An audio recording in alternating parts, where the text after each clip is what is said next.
প্রিয় ষষ্ঠ শ্রেণীর শিক্ষার্থীরা, শুভেচ্ছা নিও। আজকে আমি তোমাদের গণিত বিষয়ের নতুন বই থেকে প্রথম অধ্যায় এর অনুশীলনী 1.1-এর 4 নং অঙ্ক থেকে সমাধান করে দেব। প্রথমে তোমাদের বলবো, যারা আমার চ্যানেলটি সাবস্ক্রাইব করো নাই তারা আমার চ্যানেলটি সাবস্ক্রাইব করবে এবং আমার সাথে থাকবে। তাহলে চলো আমরা ক্লাস শুরু করি। অনুশীলনী 1.1, 4 নম্বর অঙ্ক। 9 অঙ্কের বৃহত্তম ও ক্ষুদ্রতম সংখ্যা লিখো।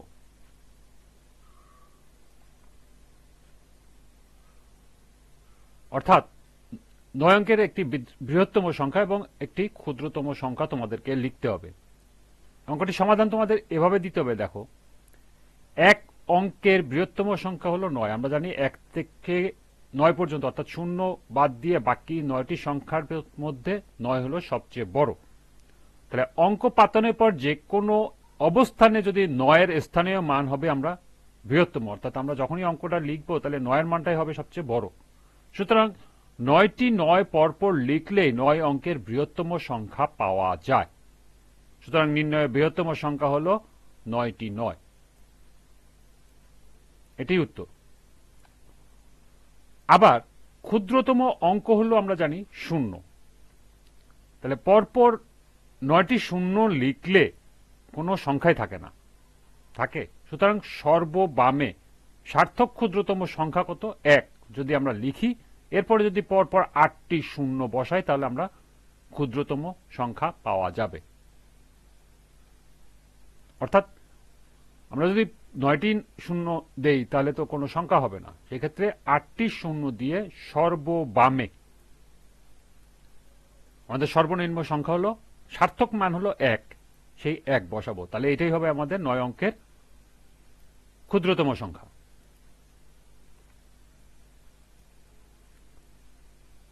এরপরে 5 নম্বর অঙ্ক লক্ষ্য করো। একই অঙ্ক একবার ব্যবহার করে 7 অঙ্কের বৃহত্তম ও ক্ষুদ্রতম সংখ্যা গঠন করো। এখানে ক এবং খ দুটি অঙ্ক দেয়া আছে, এই দুইটি অঙ্কই এভাবে করতে হবে।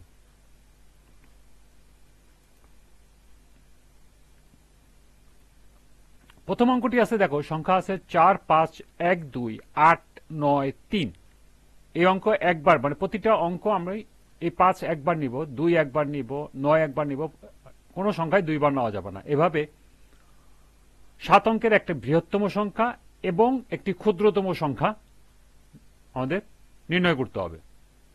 তাহলে অঙ্ক পাতনের যে কোনো অবস্থানে বৃহত্তর অঙ্কের স্থানীয় মান ক্ষুদ্রতম অঙ্কের স্থানীয় মান অপেক্ষা বড় হবে। আমি তোমাদেরকে ঠিক যেভাবে লিখে দিয়েছি এভাবেই তোমাদের অঙ্কে লিখতে হবে। তাহলে এখানে সবচেয়ে বড় হলো 9, তারপরে হলো 8, এটাকে বলা হয় স্মলার দেন, মানে 9-এর ছোট 8। তারপরে হলো 5, অর্থাৎ 9 বড়, এরপরে 8, এরপরে 5, এরপরে 4, এরপরে 3, এরপরে 2, এরপরে 1। সুতরাং বড় থেকে ছোট ক্রমে অঙ্কপাতন করলেই বৃহত্তম সংখ্যাটি পাওয়া যাবে। সুতরাং নির্ণয় বৃহত্তম সংখ্যাটিকে আমরা সিরিয়ালি পরপর যদি আমরা লিখি তাহলে আমরা বৃহত্তম সংখ্যাটি পাবো শতাংকের। তাহলে বৃহত্তম সংখ্যাটি হবে 98,54,321। এটি একটি উত্তর বৃহত্তম সংখ্যা। এরপর আমরা দেখব ক্ষুদ্রতম সংখ্যা। এখন যদি আমরা উল্টো করে সাজাই, অর্থাৎ ক্ষুদ্রতম সংখ্যা যদি আমরা প্রথমে দিই, আস্তে আস্তে বড়র দিকে যাই, তাহলে দেখো সবচেয়ে ক্ষুদ্রতম সংখ্যা আছে 1, তার চেয়ে বড় 2, তার চেয়ে বড় আছে 3, তার চেয়ে বড় আছে 4, তার চেয়ে বড় 5, তারপরে আছে 8, এরপর আছে 9। তাহলে সংখ্যাটিকে ছোট থেকে বড় ক্রমে অঙ্কপাতন করলেই ক্ষুদ্রতম সংখ্যাটি পাওয়া যাবে। সুতরাং নির্ণয় ক্ষুদ্রতম সংখ্যা 12,34,589। এটা হলো আরেকটি উত্তর।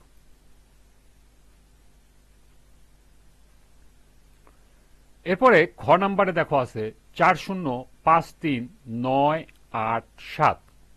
তাহলে অঙ্কপাতনের যে কোনো অবস্থানে বৃহত্তর অঙ্কের স্থানীয় মান ক্ষুদ্রতর অঙ্কের স্থানীয় মান অপেক্ষা বড় হবে। তাহলে আমরা বড় থেকে ছোট যদি আমরা সাজাই তাহলে প্রথমে আসবে 9, তারপরে আসবে 8, তারপরে আসবে 7, তারপরে আসবে 5, তারপরে 4, তারপরে 3 এবং সব শেষে হলো 0। তাহলে আমরা যদি বড় থেকে ছোট সংখ্যাগুলো পরপর লিখে যাই তাহলে আমরা বৃহত্তম সংখ্যাটা পেয়ে যাব। সুতরাং বড় থেকে ছোট ক্রমে অঙ্কপাতন করলে বৃহত্তম সংখ্যাটি পাওয়া যাবে। সুতরাং নির্ণয় বৃহত্তম সংখ্যা হলো 98,75,430। এটা হলো একটি উত্তর।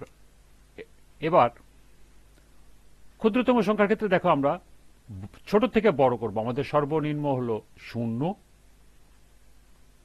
তার চেয়ে বড় হলো 3, তারপরে 4, তারপরে 5, তারপরে 8, 7, 8, 9। এখন একটা জিনিস লক্ষ্য করো, আমরা যদি সংখ্যার কোনো সংখ্যার শুরুতে 0 দেই তাহলে কিন্তু সেটা ভ্যালুলেস থাকে, অর্থাৎ সংখ্যার শুরুতে 0 থাকে না। আর সংখ্যার শুরুতে যদি আমরা 0 দিয়ে লিখি তখন সংখ্যাটা হয়ে যাবে 6 অঙ্কের, কারণ এটা হয়ে যাবে ভ্যালুলেস, মূল্যহীন। তাহলে আমাদের 7 অঙ্কের ক্ষুদ্রতম সংখ্যা যখন বের করব তখন তো আমাদের কি করতে হবে, 0-র পরে সবচেয়ে বড় সংখ্যা কোনটি? 3।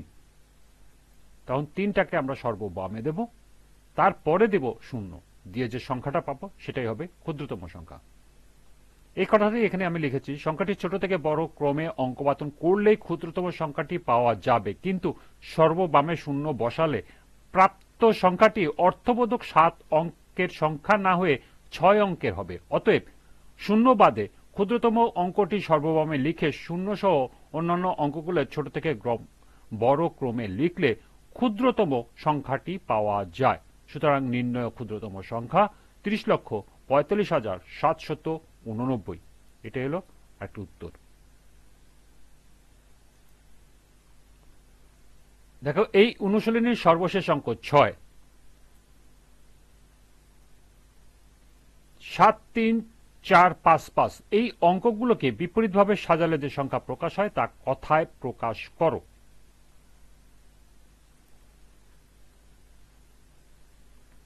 এর সমাধান হবে 7, 3, 4, 5, 5। সংখ্যাটিকে বিপরীত ক্রমে সাজালে সংখ্যাটি হবে 5, 5, 4, 3, 7। অর্থাৎ আমরা উল্টা দিক থেকে আগে 5 লিখবো, তারপরে 5 লিখবো, এরপরে 4 লিখবো, তারপরে 3 লিখবো, তারপরে 7। অর্থাৎ উল্টা দিক দিয়ে বিপরীত ক্রমে আমাদের সাজাইতে বলছে। এখন এই সংখ্যাটাকে আমাদের কি কথায় লিখতে হবে। আমরা এর আগে কথায় লেখার যে পদ্ধতি অনুসরণ করেছি বা যেভাবে লিখেছি সেভাবে আমাদেরকে লিখতে হবে। সংখ্যাটির ডান দিক থেকে 3 ঘর পর কমা, এরপর 2 ঘর পর পর কমা বসলে আমরা পাই 5, 5, 4, 3, 7। এখন অযুতের ঘর হাজারের ঘর মিলে 2 অঙ্ক মিলে আছে 55, শতকের ঘরে আছে 4, দশকের ঘরে আছে 3 এবং এককের ঘরে আছে 7।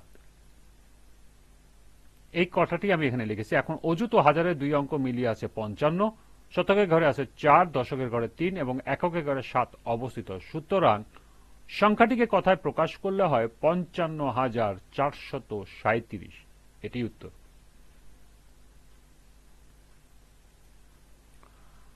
আজকের ক্লাসটি এ পর্যন্তই। সবাইকে আবারও বলছি, যারা আমার চ্যানেলটি সাবস্ক্রাইব করো নাই তারা আমার চ্যানেলটি সাবস্ক্রাইব করবে এবং আমার সাথে থাকবে। সবাইকে পরবর্তী ক্লাস দেখার আমন্ত্রণ জানিয়ে আজকের মতো আমি এখানেই বিদায় নিচ্ছি। আল্লাহ হাফেজ।